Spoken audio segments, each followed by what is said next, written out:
Hello everyone, welcome to my YouTube channel. Myself Rajnita Bhati and I am with you with a new topic today, and that topic is restitution of conjugal rights and judicial separation.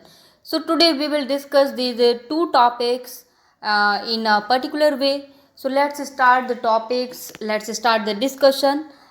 Section 9, it says about the restitution of conjugal rights.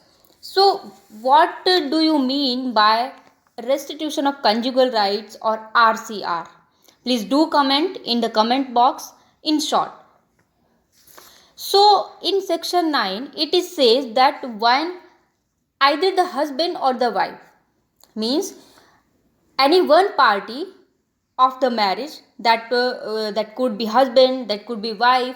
So husband or wife, if without reasonable cause has withdrawn from the society of the other, it means that either the husband has withdrawn from the society of wife or the wife has withdrawn from the society of husband.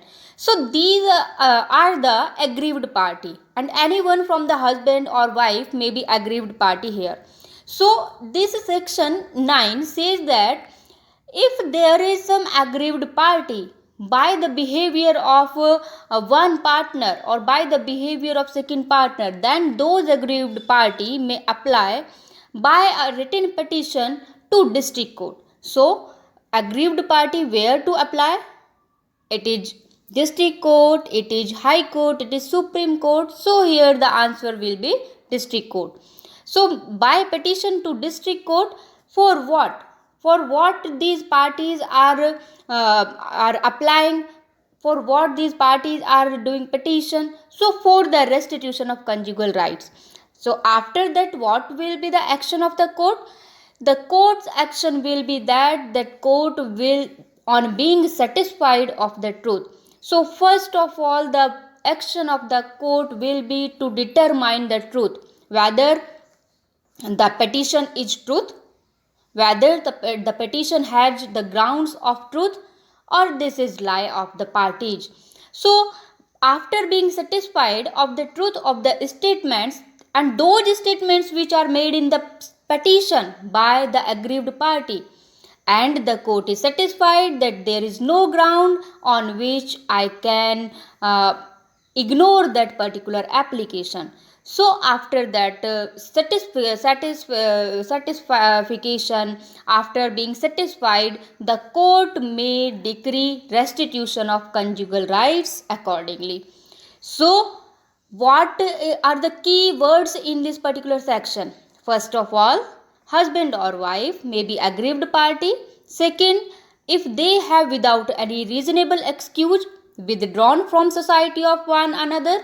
And third, they will petition to district court. And fourth, the court will determine the truth behind the statements which are made in the petition by those aggrieved parties. And after being satisfaction, then the court may grant restitution of conjugal rights. The court may grant decree of restitution of conjugal rights. So it is all about the restitution of conjugal rights, and it is mentioned in section number 9 of Hindu Marriage Act 1955. So guys, if the aggrieved party has made a petition to district court, so what are the options which are available for opposite party? So the opposite party may avail some kind of defenses in this particular restitution of conjugal rights suit. What are those defenses? Those defenses are: number 1, respondent has not withdrawn from the society of the petitioner. Here respondent may say in the court that, Your Honor, I am not withdrawn, I have not withdrawn from society of my partner.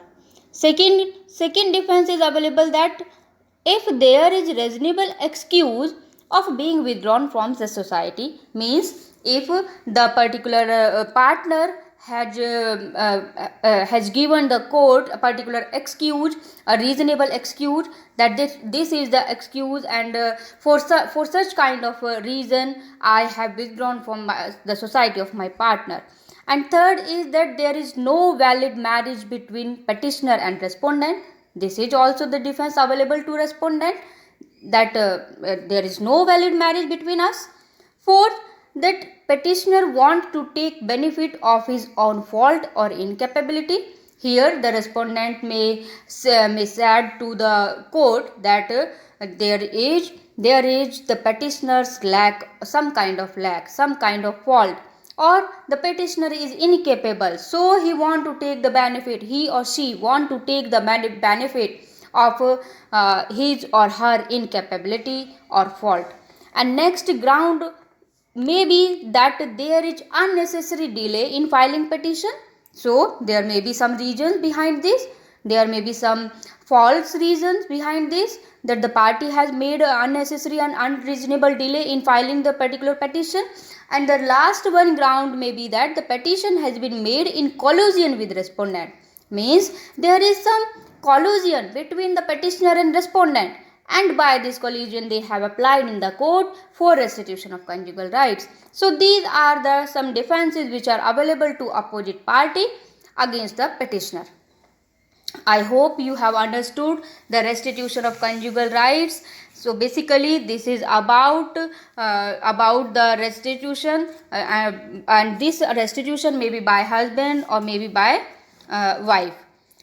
So in which under Hindu Marriage Act 1955, in which particular act, in which particular section, the decree will be available to parties. So this will be available, or that this will be execution of decree will be under Order 21 and Rule number 32 of Civil Procedural Code 1908.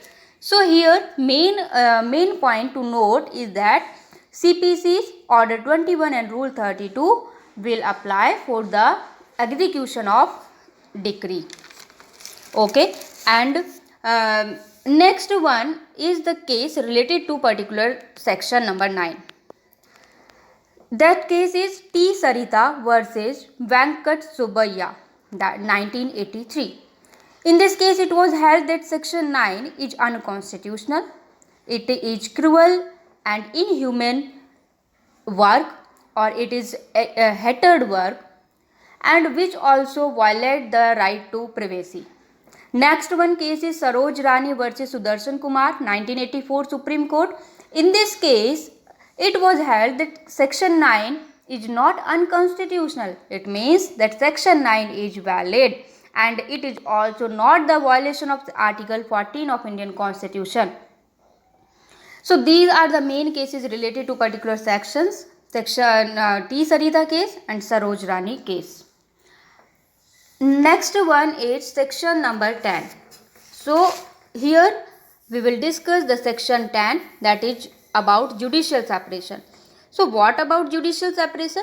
Judicial separation in section 10, it is provided, it says that either party to a marriage, whether solemnized before this commencement of this act or after the commencement of this act, then either party may present a petition, and in that particular petition parties may pray for a decree of judicial separation on the grounds which are mentioned in section 13 subsection 1. So here the grounds will be apply of the divorce grounds. Which are the grounds of divorce? The same grounds will be applied for judicial separation. And the main point to note here is that by when these grounds are means the grounds of judicial separation and the grounds of divorce are same. So these are by amendment of 1976. By amendment of 1976, grounds of divorce and judicial separation are same. So here second subsection says that when a decree for judicial separation has been passed, then it is obligatory for the petitioner to cohabit with the respondent. But the court may, on application by petition of either party, and after being satisfied of truth of statement in such petition, rescind the decree if it considers just and reasonable to do so. Means court can also rescind the decree if either party make a petition to court, and court after being satisfied of the truth, then the court may rescind the decree. So here also discuss the grounds which are available for judicial separation as well as for divorce. So these grounds are: number 1, adultery; second, cruelty; third, desertion; fourth, apostasy; and fifth, insanity; sixth, leprosy; 7, venereal disease; 8, renunciation of world; and 9, missing for 7 years. Some grounds are also available in section 13(2). These are that the husband had married again, that is bigamy. Second, that the husband has been guilty of rape, sodomy or bestiality. And third is decree of maintenance has been issued. And fourth, that the wife had exercised the option of puberty. So these are also some kind of grounds which are available under section 32. So here we have discussed the grounds. You may make the code of these particular grounds ACDAI CVRM. ACDAI CVRM. So these are the first letters of these particular grounds. You may learn by this particular code. I hope you all have understood the section number 9 and section number 10. This was all about the section number 9 and section number 10. In the next particular lecture series, we will discuss the difference between judicial separation and divorce. So if you guys have any some kind of question, please comment on the comment box, and please ask without any hesitation. So there is also need of your comments and also of your sharing. So please guys, if you all got this point, then please share this particular video to your friends and to your particular colleagues, etc. So I hope you all got this point, and all you enjoyed this particular videos. So we'll meet in the next video soon. Thank you so much.